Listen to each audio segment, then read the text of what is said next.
This is a video about how to do molecular equations or overall reactions, total ionic equations or TIEs, and net ionic equations or NIEs, and how to identify spectator ions. In this particular reaction, we're taking copper-2 chloride and sodium phosphate, and they're going to undergo a double replacement reaction. So copper-2 chloride, which is aqueous, and sodium phosphate. And so when you write these, copper-2 is copper-2 plus, because the charge is the Roman numeral. I need 2 chlorides, so I need to write good formulas. I think I'm writing but rather large here too. So sodium phosphate, we know sodium ions are +1, phosphate ions are -3, so we need 3 phosphates. Sorry, 3 sodium ions to balance 1 phosphate. And that's writing good formulas for our reactants based on their names. And you'll only be asked to do this for double replacement reactions. What happens is the positive of one species pairs up with the negative of the other species to be one of the products. And likewise, copper-2 plus and phosphate-3 minus combine.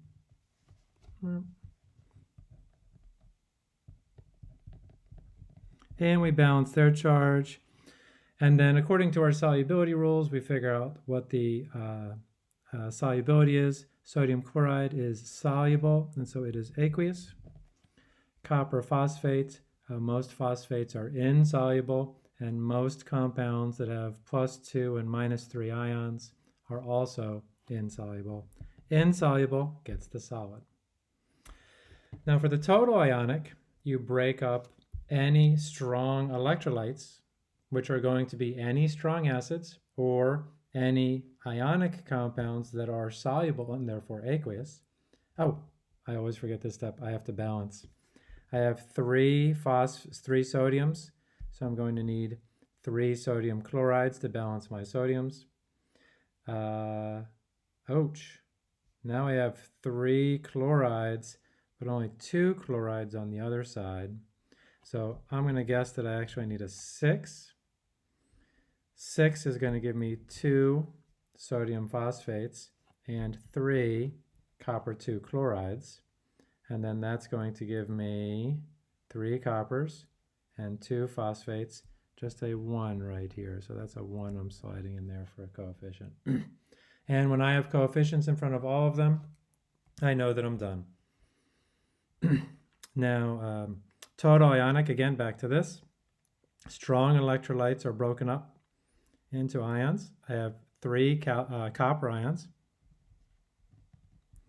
and they are 2 plus. Plus I have 6 chloride minus ions.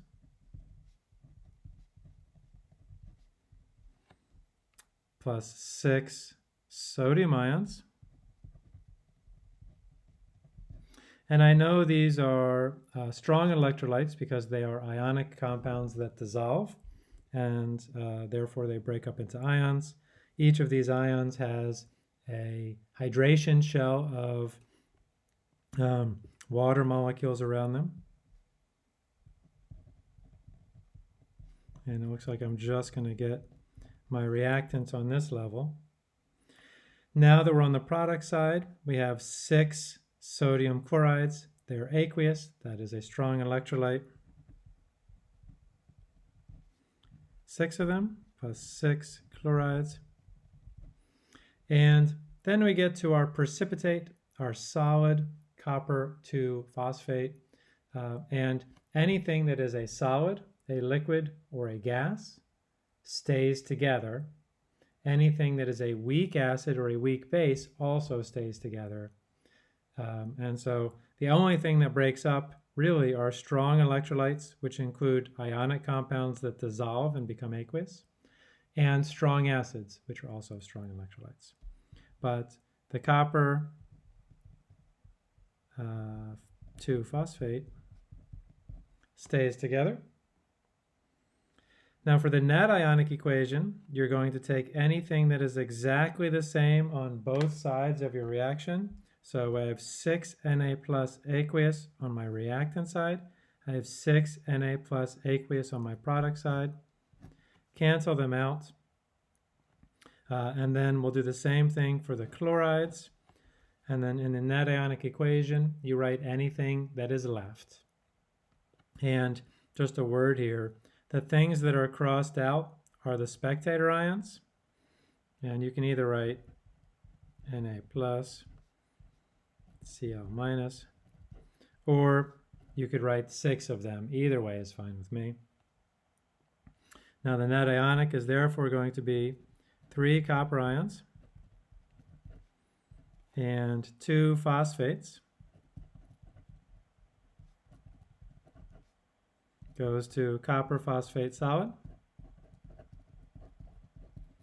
And what I love about the net ionic equation, and most of the reason I ask you to do this, is because the net ionic equation only shows the bonds that are made or broken, and that's the heart of a chemical reaction. A chemical reaction, a definition, is that a chemical reaction has bonds that are made, bonds that are broken, or both. And you can ask the net ionic equation what bonds were made or broken. Here we can see that ionic bonds are made between copper ions and copper 2 ions and phosphate ion. Ionic bonds are made. And that's the first example worked through. We'll work through the second example in our second video.